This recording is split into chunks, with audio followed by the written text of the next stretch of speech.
morning. Good afternoon. All right. Good afternoon, hi everybody. Welcome to OG Red Dog. I am your host, Devin Lockett. How are you? It's kind of a somber day. Today is 9/11. So today is the 11th of September. So we're remembering the tragedy that occurred in 2001. And was it? Yeah, 2001, something like that. It's quite a few years ago. And of course, rest in peace to Charlie Kirk, who was tragically assassinated yesterday in Utah. It was very tragic. I usually don't talk about politics, and I usually stay away from politics, political topics, but today is going to be an exception. Today we're going to talk about politics a little bit, because we are in a politically tumultuous time. There's a lot of speculation that the Charlie Kirk incident was a setup. It seemed like the two of the gentlemen that were standing behind him right before the shots rang out looked like they were giving some type of a hand signals or hand gestures or something. And so it seemed like it was kind of a coordinated effort. It's very sad. It's very sad. It's very tragic. I didn't necessarily agree with everything that Charlie Kirk had to say, honestly. But the man had a family. He had 2 young children, a beautiful wife, and no one deserves to be killed unalived. I don't even know why people can't say the real word on YouTube anymore, but no one deserves for that to happen to them because of their political beliefs. I just don't believe that. I don't believe that. I think we're better than that in America, and we have a responsibility to be better than that. Our society has been altered, especially during the Biden administration, and the scales have gotten tipped with regard to how many people are here that were born here, and generations of people here, and how many people have come recently. And that's a significant thing. I'm not a xenophobe. I'm not the kind of person that is unwelcoming to strangers. I've traveled around the world a lot in my life. I've been a guest in many countries. I lived in Spain for 4 years, and I enjoyed every minute of it. I've filled 2 passports completely. I mean, the front, back covers, everything. To the point where several people have told me, don't travel anymore until you get a new passport. I've actually filled 2 passports. So I understand how to be culturally sensitive, and I understand how to be a guest and how to recognize our similarities as people and focus on our similarities more than our differences. I tend to be that kind of a person in general anyway. The Black American experience here in the United States has been shaped by centuries of struggle against slavery, segregation, and systemic racism.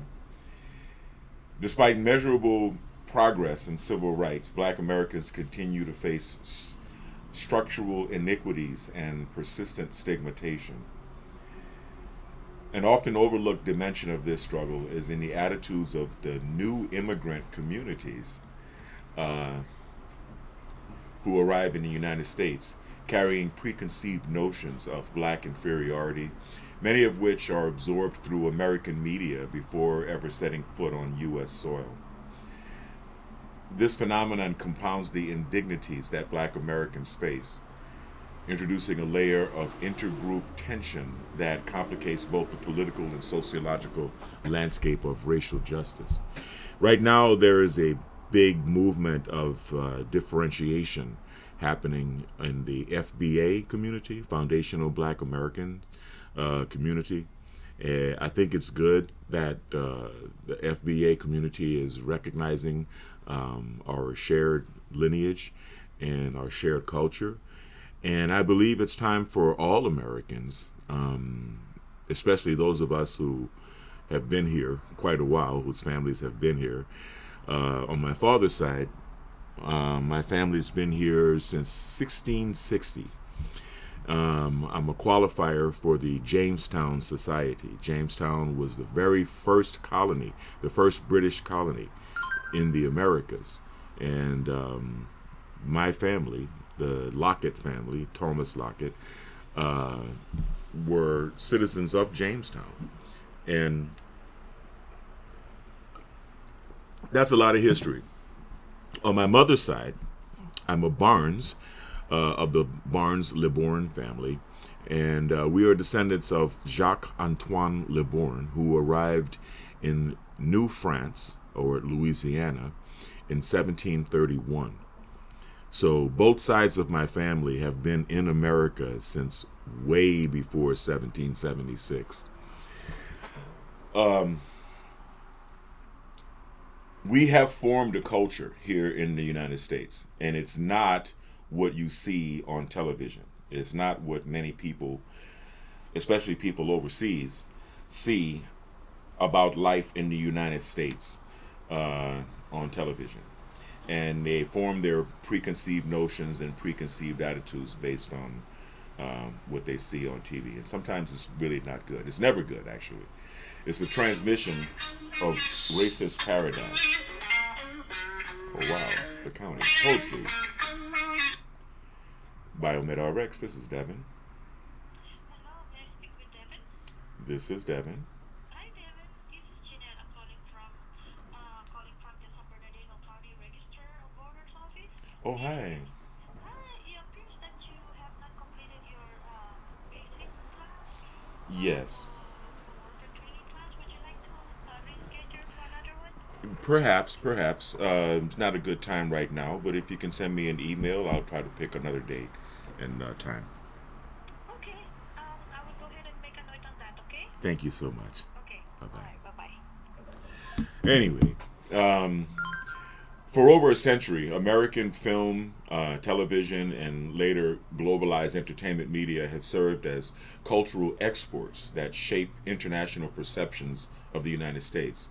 Hollywood's long history of portraying black people as criminals, entertainers, sidekicks, or social burdens has reinforced stereotypes that extend far beyond American borders.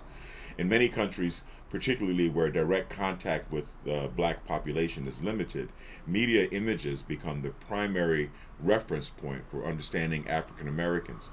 Immigrants from Africa, the Caribbean, Asia, and the Middle East and Latin America often arrive with those images deeply ingrained, viewing black Americans through a distorted lens shaped by stereotypes of violence, laziness, or lack of ambition.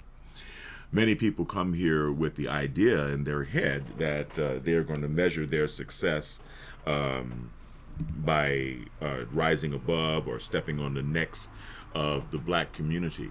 Here in California, we find that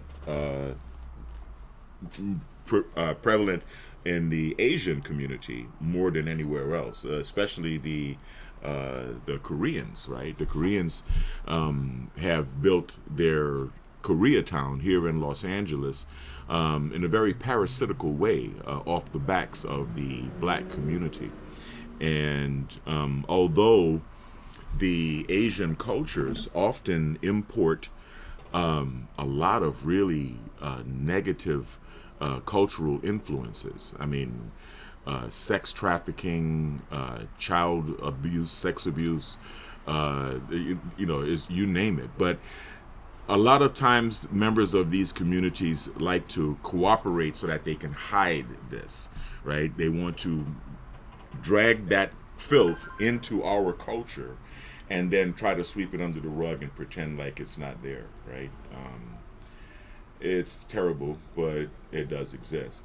And it's really unfortunate when these members of these communities infiltrate our institutions like law enforcement and government and the court systems because they drag their, for lack of a better term, inferior culture with them. You see, a lot of people aren't really uh, cultural relativist. I'm not a cultural relativist.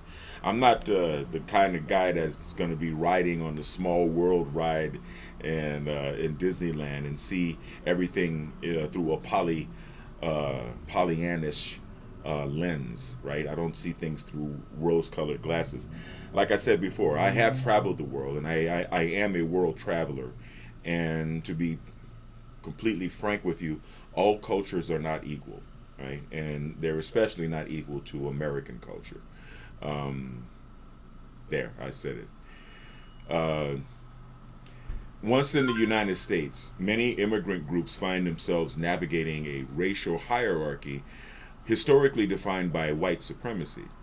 To secure social mobility and economic stability, some immigrants adopt prevailing racist attitudes as a means of distancing themselves from black Americans. This strategic assimilation can manifest in derogatory language, hiring discrimination within immigrant owned businesses, or eagerness to claim alignment with whiteness while rejecting solidarity with black struggles. In effect, the absorption of anti black racism from media becomes weaponized in the immigrants' pursuit of respectability and belonging, leaving black Americans to confront indignities not only from the dominant white majority, but also from communities that themselves face prejudice and exclusion. I call that audacity, but it's true, and it happens all too often.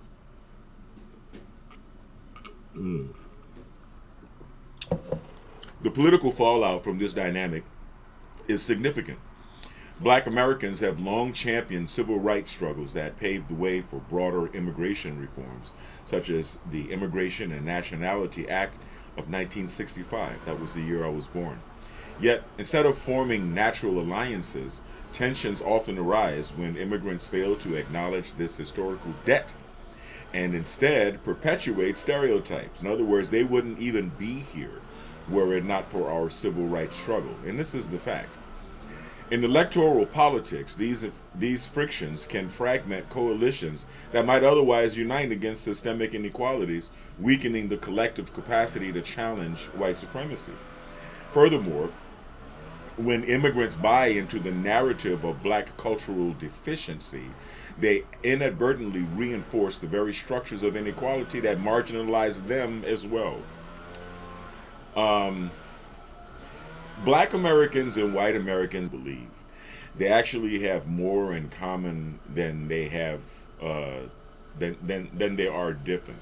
Then there are differences, and this is a pill that's hard for a lot of people on both sides of the aisle to swallow. Um, we don't eat dogs, for example. I mean, there are a lot of examples of how we are very culturally aligned, and we do eat cows. Okay, we do eat beef, uh, but we don't eat canines. At the everyday level, these dynamics produce indignities that cut deeply into the social fabric of black American life. In workplaces, schools, and neighborhoods, black Americans may encounter immigrant peers who treat them as inherently less competent or less trustworthy. In consumer settings, immigrant shopkeepers sometimes engage in heightened surveillance of black patrons, reflecting both imported prejudices and their own desire to align with white consumer norms. Such prejudices deny black Americans the dignity of equal treatment, reducing them to caricatures that immigrants learn from screens thousands of miles away. This is the insult. This repeated These repeated affronts compound existing wounds inflicted by systemic racism, reinforcing a sense of alienation in a nation where belonging is already tenuous. The tragedy of this situation is in its unnecessary perpetuation of division among groups who might otherwise find common cause. Both immigrants and black Americans confronted with legacies of colonialism, displacement, and systemic inequality, recognizing that anti black racism is not an intrinsic truth, but a constructed ideology disseminated globally through the media and institutional practices, is a necessary step toward dismantling these imported prejudices. Sociological awareness programs, cross cultural dialogues, and intentional coalition building could serve as remedies to these rifts, helping immigrant communities understand the lived reality of black Americans beyond the screen. The indignation suffered by black Americans from immigrants who adopt toxic racist paradigms illustrate the far-reaching power of media to shape global perceptions and the insidious persistence of anti-blackness in the U.S. racial order. What should be natural opportunities for solidarity become instead moments of estrangement and insult, deepening the isolation of black communities. To move forward, both immigrants and black Americans must confront the ways racism travels, mutates, and embeds itself in the social structures of belonging. Only through acknowledgement can we achieve resistance to these imported prejudices, and that can and there can be a genuine foundation for justice and mutual respect. But you see, I think in many ways we've kind of gone beyond that already, because I've witnessed the changing population demographics, right? And at the time when, in the 1970s, for example, the group the band War, WAR, was very popular right here in the Los Angeles area, and War as a group was made up of black and Mexican Chicano members, and a lot of the music, like "Why Can't We Be Friends" and "Lowrider," a lot of the music of the time reflected a unity. There was what we call a black-brown coalition, but it wasn't called that. It wasn't formalized. But being that we share the same ghettos, the same neighborhoods, and a lot of times the same oppression and poverty and difficulty with the police and discrimination, there was a lot more cohesion between our communities. As the numbers shifted, the fluidity of the definition of what is called whiteness starts to kick into play. Now, we actually have a lot of Asians that consider themselves white in America. I don't know, go figure. Also, many Latinos, right? Many Latinos are, they're trying to, jump over into the white zone of American life. And, I think the real trick is dismantling of racism altogether. It's not really being on the right side of the racist game. It's fighting to make our society one that is free of this type of hatred and this type of division and racism. We're trying to improve America. We have a culture that has had problems of its own, and we have been working through that over many, many years. And now the population has been altered. It's been inundated with a lot of influence from outside of the country. And it's important for people to understand the line that we were already on when it comes to social evolution within our country, right? The United States is often portrayed as a land of opportunity, right? It attracts millions of immigrants seeking better lives. However, the sociological and political dynamics between immigrants and black Americans can be fraught with tension, particularly when immigrants arrive with preconceived notions shaped by American media in their home countries. I think now it's a matter of population demographics. These media portrayals, steeped in toxic racist paradigms, often depict black Americans in stereotypically derogatory ways, leading some immigrants to internalize a sense of superiority over black Americans. Now, we're going to explore the sociological and political indignation suffered by black Americans as a result of these dynamics, examining the role of media in shaping immigrant perceptions, social consequences for black communities, and the broader political implications.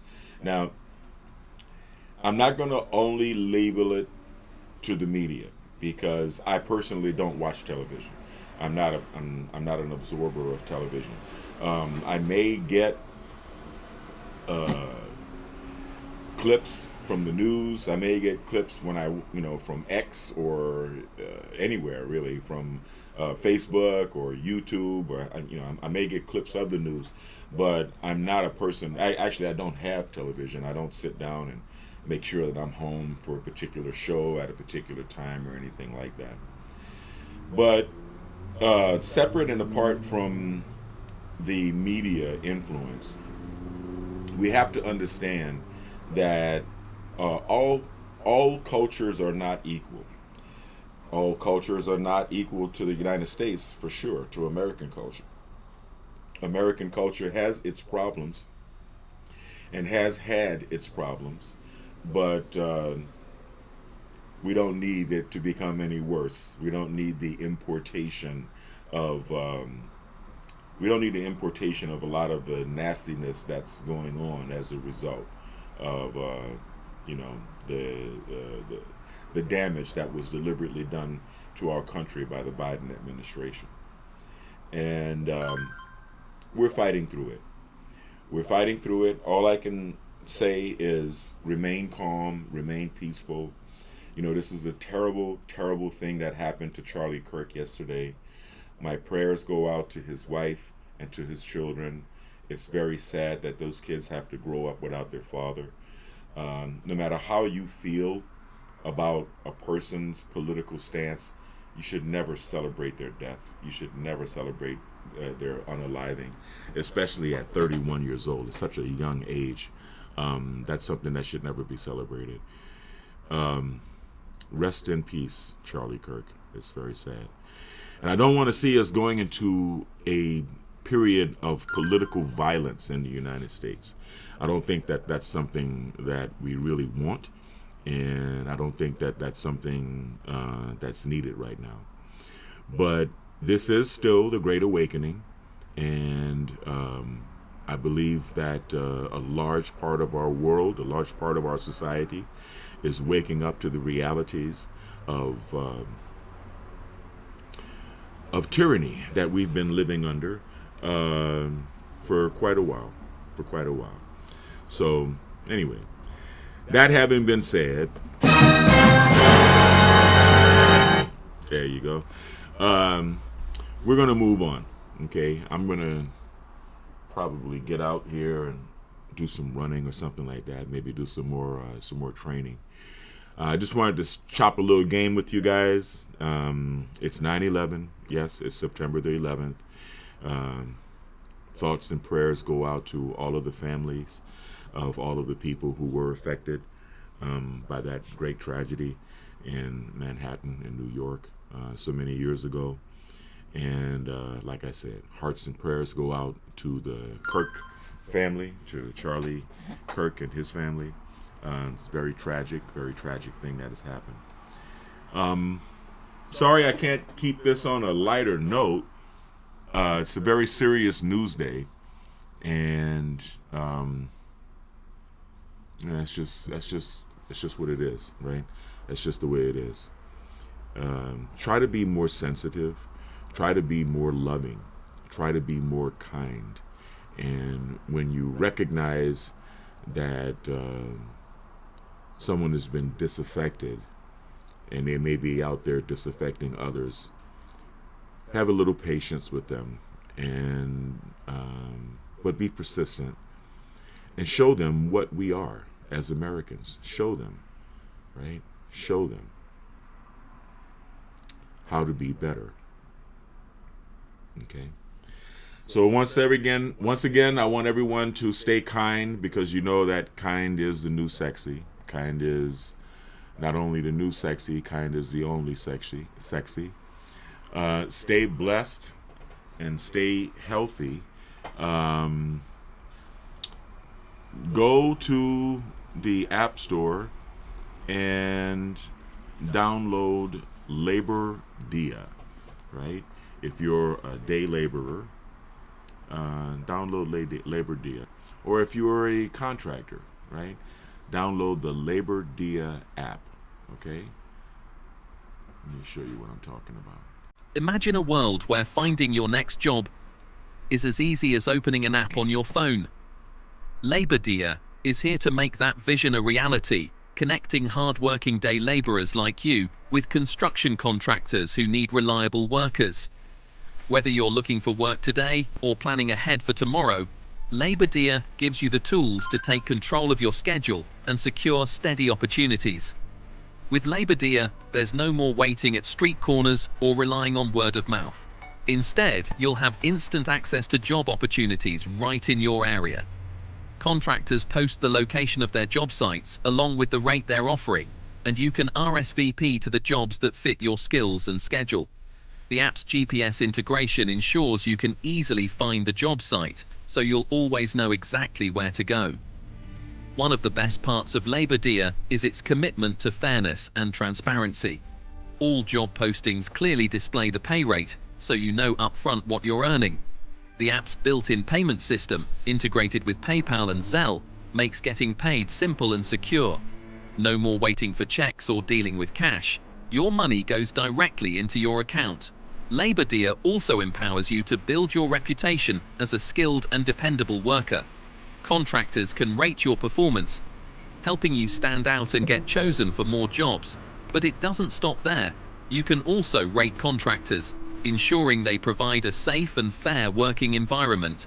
This mutual rating system helps create trust and accountability on both sides, making Labor Dia a community where quality work is rewarded. Beyond connecting you with jobs, Labor Dia is designed to support you in your career. Use the app to keep track of your work history and payments, making it easier to manage your finances and plan your future. And because Labor Dia is accessible on your smartphone, you can find and secure jobs anytime, anywhere, right from the palm of your hand. Labor Dia is more than just an app. It's your partner in success. We understand the challenges day laborers face, and we're here to make your work life easier, more predictable, and more rewarding. Join Labor Dia today and take the first step toward a brighter, more secure future. The opportunities are out there, and with Labor Dia, they're right at your fingertips. All right. Yeah, let's do a little cheer for that.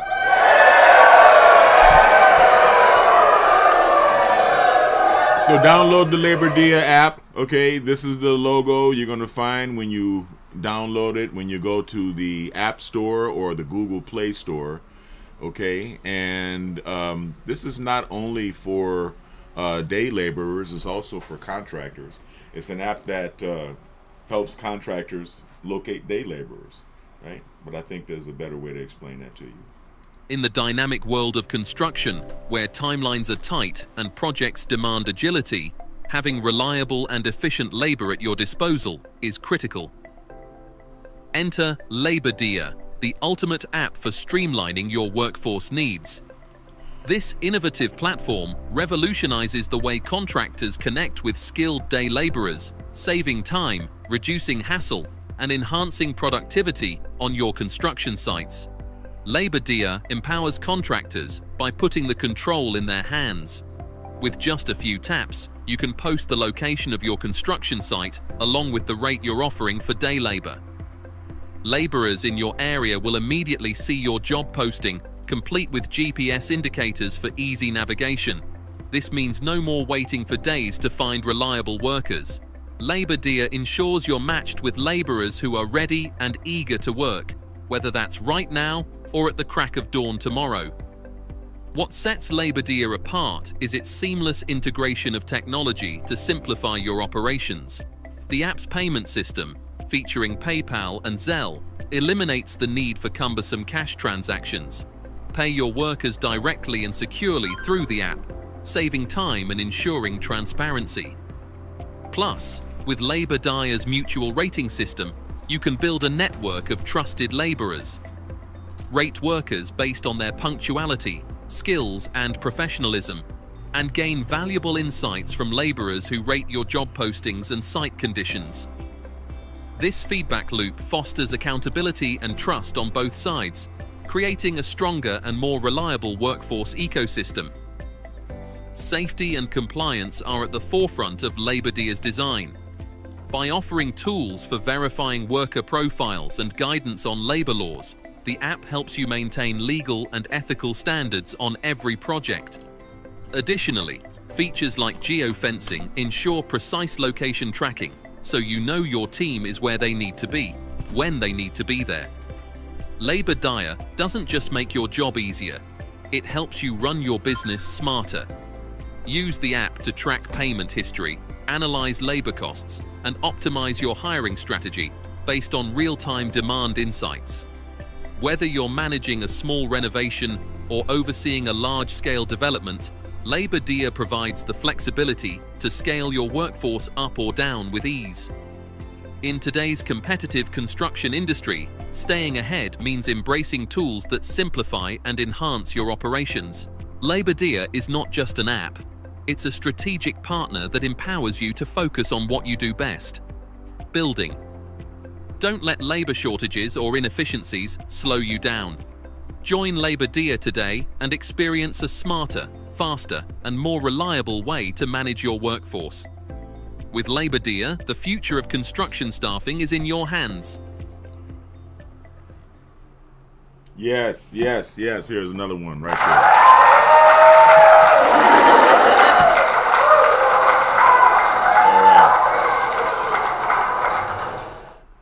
Y para los que hablan el español, no te hemos olvidado, ¿ok? Labor Dia. Imagina un mundo donde encontrar tu próximo trabajo sea tan fácil como abrir una aplicación en tu teléfono. Labor Dia está aquí para hacer esa visión una realidad, conectando a trabajadores jornaleros como tú con contratistas de construcción que necesitan empleados confiables. Ya sea que estés buscando trabajo hoy o planeando para mañana, Labor Dia te da las herramientas para tomar el control de tu horario y asegurar oportunidades constantes. Con Labor Dia, no tienes que esperar más en esquinas o depender de recomendaciones de boca en boca. En su lugar, tendrás acceso instantáneo a oportunidades de trabajo en tu área. Los contratistas publican la ubicación de sus sitios de trabajo junto con la tarifa que ofrecen, y puedes confirmar tu asistencia a los trabajos que se ajusten a tus habilidades y horario. La integración GPS de la aplicación asegura que puedas encontrar el lugar de trabajo fácilmente, para que siempre sepas exactamente dónde ir. Una de las mejores cosas de Labor Dia es su compromiso con la equidad y la transparencia.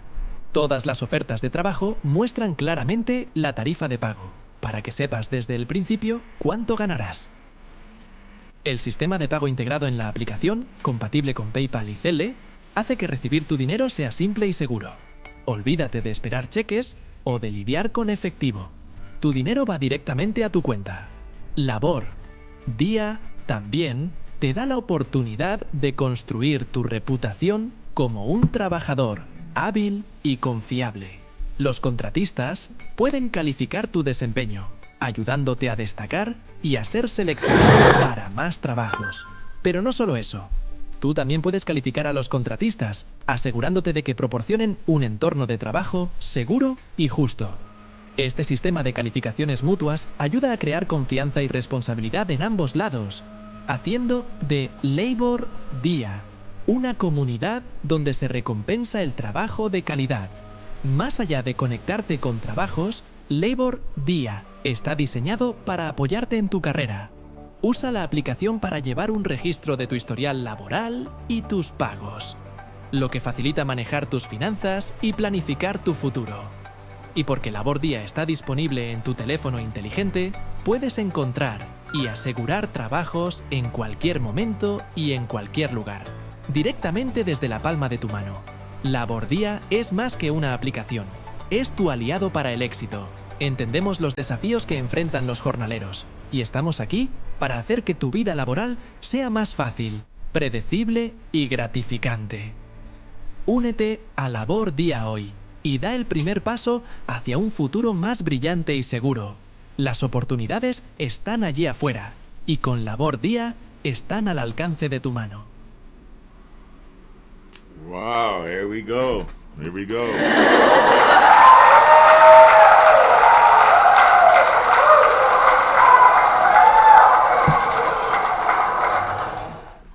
All right, you guys know what time it is.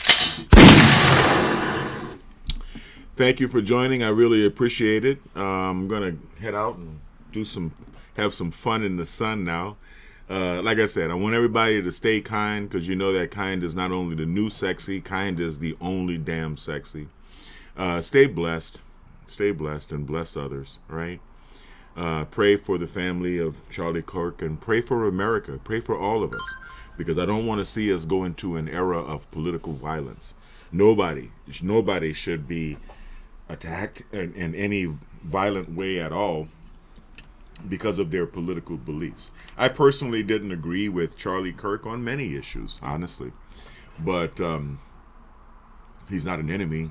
He was not an enemy. He was an American, and no one should take that type of action against anyone, regardless of how they feel about their political stance or stances. Anyway, have a wonderful day, right? And I'll see you guys later on. I'll probably go live later on this evening.